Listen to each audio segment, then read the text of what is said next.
Okay, చూద్దామండి. ఇప్పుడు ఈరోజు నమస్తే, వెల్కమ్ టు యువసేన. ఈరోజు ఇప్పుడు మన అనిల్ కుమార్ యాదవ్ దేశ్ముఖ్ చెప్పినట్టు మహబూబాబాద్ పార్లమెంటు నియోజకవర్గం నుంచి ఎంపీ టికెట్ ఆశిస్తున్నటువంటి డాక్టర్ లాకావత్ లక్ష్మీనారాయణ నాయక్ గారితో ఉన్నాం కదా.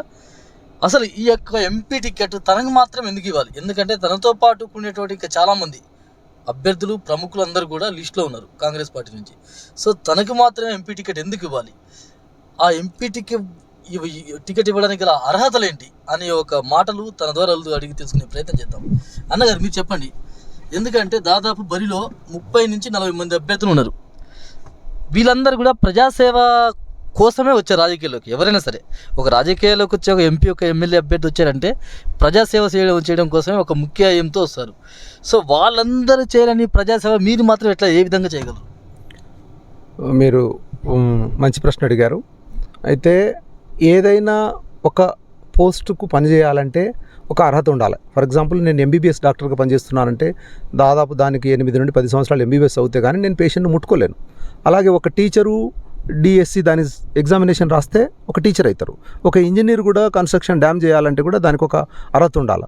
అయితే మరి ఒక ఎంపీకి ఉండాల్సిన అర్హత లేనిది అనే ప్రశ్న అటు అప్లికేషన్ పెట్టుకున్న వాళ్ళు ప్రతి ఒక్కరూ వేసుకోవాలి. అలాగే ప్రజలు కూడా దీని గురించి పూర్తిగా అవగాహన చేసుకొని అభ్యర్థిని సూచిస్తే బాగుంటుందని చెప్పేసి నేను భావిస్తూ ఉన్నాను. ముఖ్యంగా నిబద్ధత అనేది ఒక నాయకుడికి చాలా ముఖ్యం. నేను 1999 నుండి కాంగ్రెస్ పార్టీకి ఒక వీర సైనికుడిలాగా పనిచేస్తూ ఉన్నాను. అలాగే కన్సిస్టెన్సీ అంటే పార్టీలో చేరినప్పటికీ ఒకే పార్టీలో ఉండడం అనేది కూడా ఒక ప్రధాన అంశం. ఎందుకంటే ఆ పార్టీ పట్ల పూర్తి ప్రేమ, నమ్మకము, గౌరవం ఉంటే అటువంటి వాళ్ళు కూడా పార్టీని ముందుకు తీసుకెళ్తారని చెప్పేసి ప్రజలు కూడా ఆలోచించాలి. దాంతోపాటు గతంలో రాజకీయ అనుభవం ఉందా లేదా అంటే మా శ్రీమతి గారు జడ్పీ చైర్మన్ చేసినప్పటి నుండి దానికి సంబంధించిన పరిపాలన అనుభవం కావచ్చు, లేకుంటే రాజకీయ పరిచయాలు కావచ్చు, చాలా విస్తృతంగా ఉన్నాయి. అది కాకుండా ఇప్పుడు పార్లమెంట్ అంటే ఢిల్లీలో వ్యవహారాలు మనం దాని గురించి మాట్లాడాల్సిన అవసరం ఉన్నది. అంటే మహబూబాబాద్ ప్రాంతంలోని 7 నియోజకవర్గాల్లో పూర్తి స్థాయి అవగాహన, ఈ అవగాహనను అర్థం చేసుకొని సరి అయిన భాషలో వాళ్ళను అర్థం చేయించే కార్యక్రమం. అంటే హిందీ, ఇంగ్లీష్లో కూడా మనం అనర్గళంగా మాట్లాడగలిగే శక్తి ఉండాలి. సో ఆ అంశం కూడా నాలో ఉందని చెప్పేసి నేను భావిస్తా ఉన్నాను. ఇది కాకుండా పరిపాలనకు సంబంధించింది, ఇప్పుడు నేను వైద్యుని, ఎంబీబీఎస్ ఎంఎస్ అయిన వైద్యుని. మరి ఎంబీబీఎస్ ఎంఎస్ మరి పార్లమెంటరీయన్గా నాకేమైనా పనికి వస్తుందా అంటే నేను 94, 95లో అలాగే 2001, 2లో కూడా సివిల్ సర్వీసెస్, గ్రూప్ 1 సర్వీసెస్ కూడా నేను రాసిన. అంటే polity, Geography, economy, current affairs, international affairs, national affairs సంబంధించింది పార్లమెంటరీ వ్యవహారాల గురించి కూడా వాటిలో చాలా స్పష్టంగా సివిల్ సర్వీసెస్లో ఉంటుంది. అవన్నీ కూడా నేను తెలుసుకున్న వ్యక్తిని. ఇది కాకుండా 2014, 2018, 2023లో పాలకుర్తి లాంటి జనరల్ స్థానంలో పోటీ చేయడానికి నేను సిద్ధపడిన వ్యక్తిని. అంటే ఒక రాజకీయ నాయకుడికి కావాల్సిన హంగులు ఏవైతే ఉన్నాయో 1, 2, 3 అవి ఏముంటాయో అవన్నీ కూడా నేను సమకూర్చుకున్న వ్యక్తిని.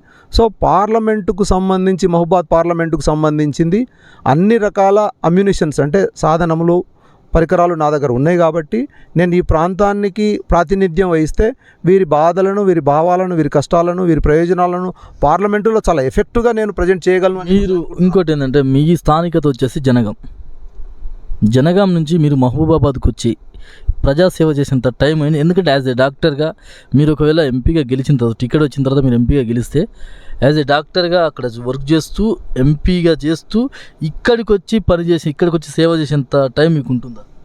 మామూలుగా ఒక వ్యక్తి పుట్టుక అనేది, జన్మం అనేది మనం ఎంచుకునే పరిస్థితిలో ఉండదు. కానీ మనం ఎక్కడ పనిచేయాలనేది కూడా అది మన చేతిలో ఉంటుంది. సో మహబూబాబాద్ పార్లమెంటు స్థానం అనేది గిరిజనులకు రిజర్వ్డ్ స్థానం, ఎస్టీ రిజర్వ్డ్ స్థానము. నేను పాలకుర్తిలో జన్మించినప్పటికీ జనాభా 61,000 గిరిజన జనాభా ఉన్నప్పటికీ వివిధ రాజకీయ కారణాల చేత అది ఎస్టీ కాబడిన ప్రాంతం మళ్ళీ జనరల్లోకి మారిపోయింది. సో నేను ప్రతిసారి టికెట్ అడుగుతున్న ప్రతిసారి నువ్వు ఎస్టీ రిజర్వ్డ్ స్థానంలోనే టికెట్ అడగాలని చెప్పేసి రాష్ట్ర నాయకత్వం కానీ చాలామంది నాయకులు కానీ నన్ను సూచించిన సంఘటనలు కోకొల్లలు. సో నేను రిజర్వ్డ్ స్థానంలో నేను టికెట్ అడుగుతున్నాను. ఇక లోకల్, నాన్ లోకల్ కాడికి వస్తూ ఉంటే ఏంటంటే మన రామచంద్రుడు నాయక్ గురించి కూడా రెడ్డి నాయక్ గారు చాలా మాటలు మాట్లాడారు. కానీ మా రామచంద్రుడు నాయక్ తన ప్రతిభను ప్రూవ్ చేసుకొని డోర్నకల్ ప్రాంతంలో చరిత్రలో ఎప్పుడు లేని విధంగా 55,000 మెజార్టీతోని ఒక రెడ్డి నాయక్ కూడా గతంలో ఆయనకు అంత మెజార్టీ రాలేదు కాంగ్రెస్లో ఉన్నప్పుడు, అంత మెజార్టీతోని ఈరోజు రామచంద్రుడు నాయక్ గెలిచారంటే ఆయన ప్రతిభ, ఆయన పట్టుదల ప్రకారం ఆయన గెలిచిండని చెప్పేసి మనమందరం భావించవచ్చు. సో స్థానికత అనేది, పుట్టుక అనేది, ఎవరో ఇప్పుడు సిక్కిం రాష్ట్రంలో పుట్టిన వ్యక్తి కూడా తెలంగాణలో పోటీ చేయొచ్చు పార్లమెంటుకు. అదే ఎమ్మెల్యే కాడికి వస్తే ఈ వేరే జిల్లాలో పుట్టిన వ్యక్తి కూడా ఇక్కడ ఎమ్మెల్యేకి పోటీ చేయొచ్చు. సో మనం ఎక్కడ పుట్టామనేది రెండో అంశం అవుతుంది. ఇక్కడ మనకు మహబూబాద్ పట్ల ఎంత అవగాహన ఉందనేది ప్రాథమిక అంశంగా మనం భావించవచ్చు. అందుకని చెప్పేసి నేను టికెట్ గత 60 సంవత్సరాల నుంచి పరిపాలిస్తున్న మీ యొక్క కాంగ్రెస్ పార్టీ, మీ పార్టీ కాంగ్రెస్ పార్టీ ఇప్పటి వరకు దేశాన్ని అంటే మనతో పాటు సమానంగా అభివృద్ధి చెందేటటువంటి జపాన్ దేశం, మన దేశం రెండు కూడా మ్యాక్సిమం ఒకే టైంలో స్వతంత్రం పొందిన దేశాలు.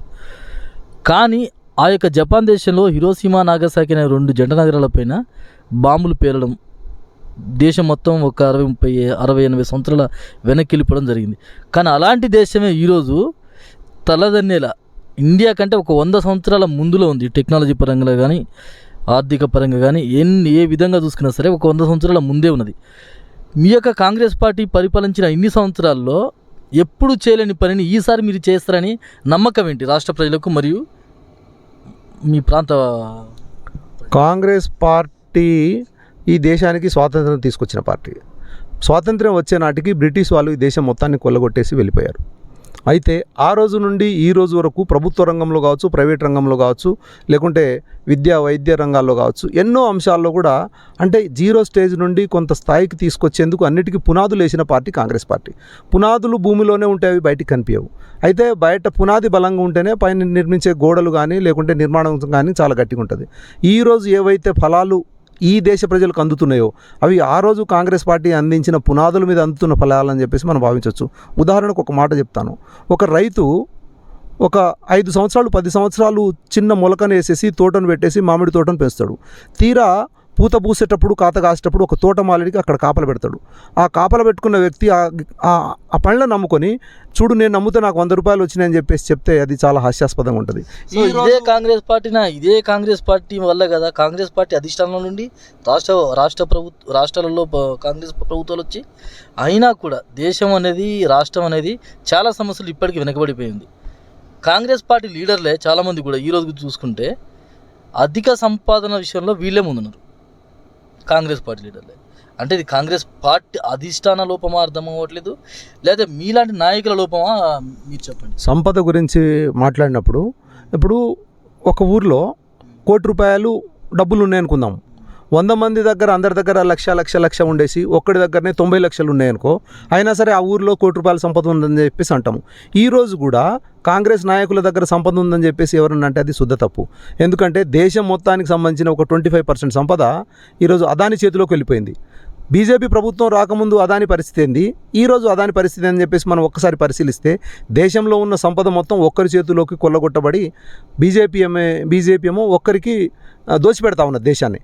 కానీ కాంగ్రెస్లో ఏదో సంపద ఉన్నది అని చెప్పేసి అంటే అది కొంత ఉండొచ్చు ఎవరి దగ్గర, కానీ వీళ్ళు చేసినంత ఏది ప్రైవేటైజేషన్ కావచ్చు, లేకుంటే దేశాన్ని దోచేసి ఒక వ్యక్తి దగ్గరలో పెట్టడం కావచ్చు, లేకుంటే అంబానీని కూడా అదానితో పాటు బలోపేతం చేసేసి టెలికాం రంగం లాంటి దాన్ని, జియో లాంటిది ప్రోత్సహించేసి బిఎస్ఎన్ఎల్ను దెబ్బతీసే కార్యక్రమం కావచ్చు, లేకుంటే ఏరోప్లేన్లలో ప్రైవేటైజేషన్ కావచ్చు, వాటినాట్ అన్నిట్లలో చూస్తూ ఉంటే ఈరోజు అత్యధికంగా దేశ సంపద అంటే ప్రజా సంపద దోచివేయబడి ప్రైవేట్ వ్యక్తుల చేతిలోకి పోయింది బీజేపీ కాలంలోనే. ప్రజల చేతిలో ఉంటే ఏంటంటే దేశం బాగుపడ్డట్టు, ప్రైవేట్ వ్యక్తుల చేతిలో బాగుందంటే వ్యాపారాలు బాగుపడ్డట్టు. సో కాంగ్రెస్ ఎప్పుడు దేశాన్ని బాగు చేసే ప్రయత్నమే చేసింది. సో ఒక ఎంపీగా అంటే దాదాపు ఒక 7-8 నియోజకవర్గాలు పూర్తి స్థాయిలో ఉంటాయి. ఈ యొక్క 7-8 నియోజకవర్గాలు అంటే మీ యొక్క మహబూబాబాద్ నియోజకవర్గం, పార్లమెంట్ నియోజకవర్గం సంబంధించినటువంటి ఎన్ని నియోజకవర్గాల్లో మీరు పర్యటించడం జరిగింది? ఆ పర్యటనలో ఆయా ఏ ప్రాంతాల్లో ఎలాంటి సమస్యలు మీరు గుర్తించాలి మీ పర్సనల్గా? పర్యటన అనేది ఈ మధ్య కాలంలో 6 అసెంబ్లీ స్థానాలు పర్యటించడం జరిగింది. కానీ జడ్పీ చైర్మన్గా మా శ్రీమతి లాకా ధన్వంతి గారు ఉన్నప్పుడు పాత వరంగల్ జిల్లాలోని 4 నియోజకవర్గాలు అంటే ములుగు, నర్సంపేట, మహబూబాద్ అండ్ డోర్నకల్ వీటిలో కూడా చాలా విస్తృతంగా పర్యటన చేయడం జరిగింది. ఇక్కడున్న 7 నియోజకవర్గాలకు సంబంధించిన పూర్తి స్థాయి అవగాహన నాకున్నది. ఎందుకంటే భద్రాచలం ముంపు సమస్య కావచ్చు, బయ్యారం ఉక్కు కర్మాగారం సమస్య కావచ్చు, ములుగుది సమ్మక్క సారలమ్మ గిరిజన యూనివర్సిటీ కావచ్చు, నర్సంపేటలో ఇరిగేషన్ సమస్య కావచ్చు, మహబూబాద్లో మిర్చి పంటల సమస్య కావచ్చు, డోర్నకల్లో జంక్షన్ను పూర్తి స్థాయిలో డెవలప్ చేసే కార్యక్రమం కావచ్చు. అంటే ఇట్లా ప్రతి ప్రాంతానికి సంబంధించిన పూర్తి స్థాయి అవగాహన ఉన్న వ్యక్తులలో నేను ఒకని. అందుకని చెప్పేసి ఈ ప్రాంత సమస్యలను ఖచ్చితంగా సాల్వ్ చేయడంలో నేను ముందుంటానని చెప్పేసి మీ ద్వారా తెలియజేస్తా ఉన్నాను. ఒకవేళ మీరు కోరుకున్నట్టుగానే ఎంపీ టికెట్ మీకు ఇస్తే, కాంగ్రెస్ పార్టీ అధిష్టానం అనేది ఎంపీ టికెట్ మీకు ఇస్తే మహబూబాద్ నుంచి మీరు గెలవడానికి ఖర్చు పెట్టేంత డబ్బు మీ దగ్గర ఉన్నదా? ఎందుకంటే ఈ రోజుల్లో రాజకీయాలు అంటేనే ఆర్థిక కులమానం. ఈ యొక్క ఆర్థిక కులమానం లేనిది రాజకీయాల్లో రాణించడం కష్టం. మీ దగ్గర మీకు అలాంటి సిచ్యువేషన్ ఉందా? నిజానికి ప్రజలు అంటే చాలా ఆలోచనతోనే విజ్ఞతతోనే వ్యవహరిస్తారు ప్రతి ఎన్నికలప్పుడు. అయితే వాళ్లకు డబ్బులు ఇచ్చేసి ప్రలోభ పెట్టేది కొంతమంది రాజకీయ నాయకులైన సంగతి మనందరికీ తెలిసిన విషయమే. ఉదాహరణకు మా పాలకుర్తి నియోజకవర్గంలో తీసుకుంటే మా యశస్విని రెడ్డి గారి మీద ఒక 4 రెట్లు దయాకర్ రావు గారు డబ్బులు ఖర్చు పెట్టారు. కానీ వారి డబ్బులు గెలిచినాయి, ఈరోజు ప్రజలు గెలిచిర్రు.